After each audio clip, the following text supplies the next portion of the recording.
yo di mi primera clase de música, le puse un título y la llamé La importancia de la música, porque hablaba yo de momentos en donde están absolutamente ligadas la historia y la música, y ni sé qué jala a qué.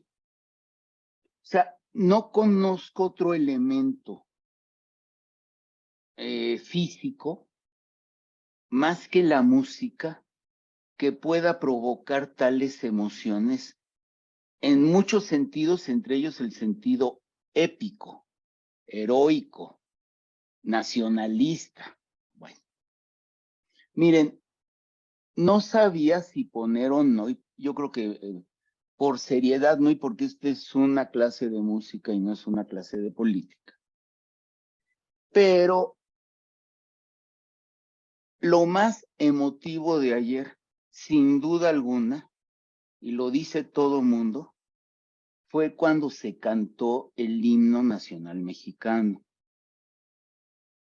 Yo jamás, vaya que sí, bueno, cuando era yo niño, cada lunes en la escuela, y pues se volvió algo mecánico realmente. Y si lo analizamos, es un absoluto eh, eh, himno, como muchos latinoamericanos de los países que se independizaron, digamos que a medias, porque el siglo XIX latinoamericano pues eran guerrillas y golpes de Estado acá en México y en toda Latinoamérica, cuando están acostumbrados a que los dirijan desde arriba y de repente ya no, pues puro pleito. Lo bueno es que eso ya se acabó. Bueno, el caso es que eh, yo pondría ahora como un hecho histórico el himno, porque a pesar de que quizá musicalmente no es la gran cosa, inclusive me imagino que todos saben que hay una estrofa, porque yo no me lo sé completo, tiene muchas estrofas, nos conocemos las que normalmente se canta, pero ese es el himno abreviado. Pero nomás como detalle curioso, hay una estrofa que dice del héroe inmortal de Zempoala, ni más ni menos que don Antonio López de Santana. Entonces tiene sus asegúnes el himno. Pero contextualizado sonaba como la novena de Beethoven. Entonces, lo señalo porque la música tiene ese efecto multiplicador.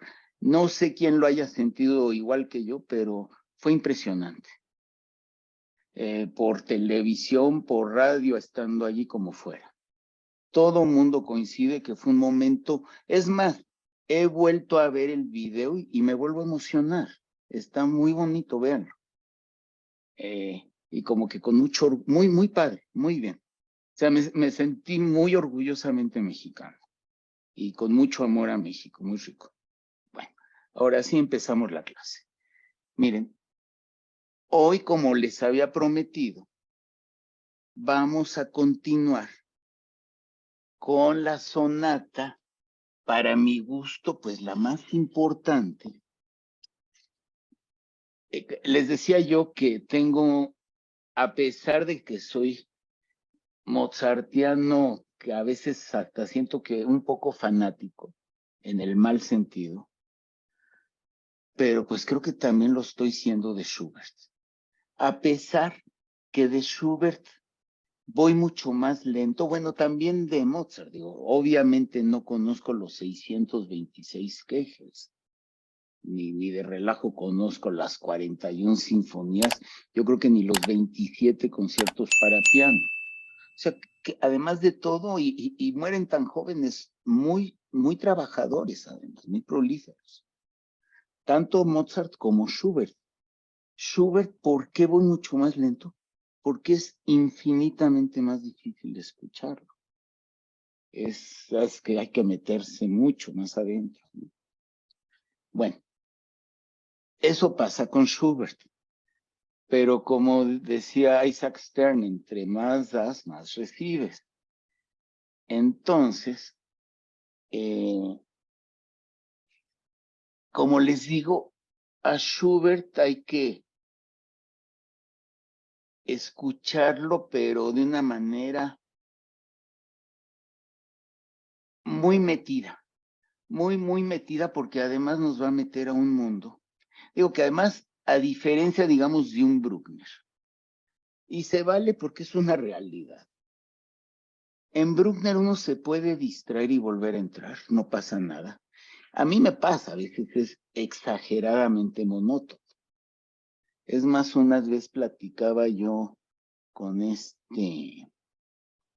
un crítico que hacía prácticamente todas las reseñas de los programas, Juan Alberto Brennan, que sabe mucho. Y me dijo, pero sin ninguna vergüenza, que le choca a Bruckner. Entonces, digo, es padre esa discusión, a mí me encanta. Bueno, hay otros que por otro tipo de razones odian a Wagner. En fin, a mí me encanta. Entonces, la polémica musical también es fantástica. Bueno, entonces, la clase pasada escuchamos esta sonata en 4 movimientos que brevemente les describo. El primer movimiento, y siempre cualquier cosa que describo normalmente de Schubert, salvo las obras muy irregulares como el Quinteto La Trucha, son en 4 movimientos estructurados así. Primer movimiento larguísimo. O sea, ocupa mucho más del 25%, creo que más del 50% de toda la sonata. Y si esa hubiera sido toda la sonata, en mi opinión, sería una sonata completa y perfecta y maravillosa. Pero agárrense porque viene el segundo movimiento, que es el movimiento que nos va a sacudir. Así como decía Zubin Mehta el tercer movimiento del quinteto para viola 516 de Mozart, que, ¿cómo decía? Conmueve el alma, algo así. Esto igual, a mi modo de ver. Es de lo más dramático y perfecto de la música, porque además lo dice con pocas notas y con tiempos. Por eso es tan importante aquí el intérprete. Acuérdense. Miren, por cierto, platicando con Esteban, le llamó, y cuando me lo platicó a mí también, mucho la atención que entre una versión y otra es una obra de menos de una hora en la versión de Richter. No, la de Horowitz es como 10 minutos más corta. Acuérdense qué largos los tiempos de Richter. Vuélvanla a escuchar y vuélvanla a comparar, porque es verdaderamente un efecto muy interesante esta comparación, porque la diferencia es demasiado marcada, diría yo. Bueno, pero yo creo que ya pasó bastante tiempo y bastantes cosas del jueves a hoy, como para que tengamos ya fresca la memoria y sentí en la clase, y creo que estarán de acuerdo, que salimos fascinados. Pero qué bueno que ya se nos haya borrado la versión de Richter, para que de una manera más fresca también escuchemos la de Horowitz, que es, digo, y quizás sea una estupidez lo que estoy diciendo, no es comparar, y a lo mejor, y me pasa, y eso sí ya es como, a lo mejor muy sofisticado, pero a veces la misma obra se antoja con un intérprete y a veces no. aunque normalmente repito. Por ejemplo, la quinta de Mahler con Hermann Scherchen, por ejemplo. La novena de Beethoven, pues ya que la voy a oír, me gusta la fuerte, la de Furtwängler en la guerra, etcétera, ¿no? Mahler con Chailly. En fin. ¿Quién más? Pero en piano, no. Hoy nos vamos a dar, y ya no hablo mucho para que no se nos vaya el tiempo, nos vamos a dar un gustazo de buen piano. Bueno, porque aparte, como es más corta, voy a aprovechar para poner, aunque sea pequeñas fracciones con otros 3 o 4 grandes pianistas, para que si hagamos el delicioso juego de comparar, y no es competencia, es como siempre digo, es como una güera muy guapa o una morena muy guapa. No, una no excluye a la otra.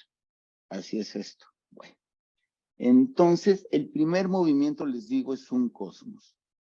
El segundo movimiento tan nos sacude, nos conmueve. Además, ya les he dicho y no lo voy a repetir, está vivido en una época muy fuerte de su existencia, Schubert. Tercero, y que para salir de esa opresión no necesita uno sino 2 movimientos. Uno que como que aligera y luego la salida es tan brillante que sale luminoso de todo esto. Entonces, así muy descrito brevemente, tomaré algunas notas de mis impresiones. Esta es, y se los he dicho, con la que normalmente yo escucho esta sonata. Y a ver a ustedes qué les parece. Por favor, esto. Les decía que se tiene que escuchar completa, es muy orgánico Schubert. Se presta poco este tipo de comparaciones. Voy a ser muy poco ortodoxo, porque no, o sea, verdaderamente, y quizá por eso no lo oigo tanto, pero nos deja agotados emocionalmente Schubert, me parece. No sé si a ustedes les pase, cosa que no pasa con Mozart, aunque acaba luminoso. Yo no sé si alguien nos llega a sacudir tanto como Schubert.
Miren, esta es la única interrupción que voy a hacer durante el resto de la sonata, porque quiero que por favor escuchen con mucha atención el principio de este segundo movimiento, que en mi opinión es quizá el clímax no solo de esta sonata, no solo de las sonatas de Schubert, sino yo diría que de la literatura pianística que yo conozco. Bien tocada es de las partes más conmovedoras. Entonces, por favor, escuchen muy bien los primeros acordes. Imagínense que es orgánica e inorgánica, porque cada nota va a tener su propio cuerpo, pero al mismo tiempo se va a ligar con las otras. Y es verdaderamente, en mi opinión, de lo mejor que hay. Entonces, disfrútenlo, por favor.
Bueno, miren, quienes hayan estado en las dos últimas clases, en la de hoy y en la anterior, no sé si puedan, guarden si vayan anotando sus comentarios para que cuando terminemos la clase hagamos la comparación. Y yo no les voy a decir cuál es mi favorito hasta el final. Y antes de opinarles, no solamente de Horowitz, sino que tenemos varios más con el que yo creo que vamos a hacer lo siguiente con cada uno. Vamos a escuchar el principio, si les parece, del primer movimiento, va a ser un trozo, desgraciadamente. Es por fines didácticos comparativos. No te estoy faltando al respeto, Schubert. Bueno. Y por otro lado, el segundo movimiento tan sentido, tenemos creo que a Polini, a Mitsuko, no sé si a Schiff, a Brendel. Va a estar muy interesante a ver qué opina. Y hay muchísimos, o sea, tiene que estar en cualquier repertorio de un pianista importante. Entonces hago un pequeño intermedio y le seguimos.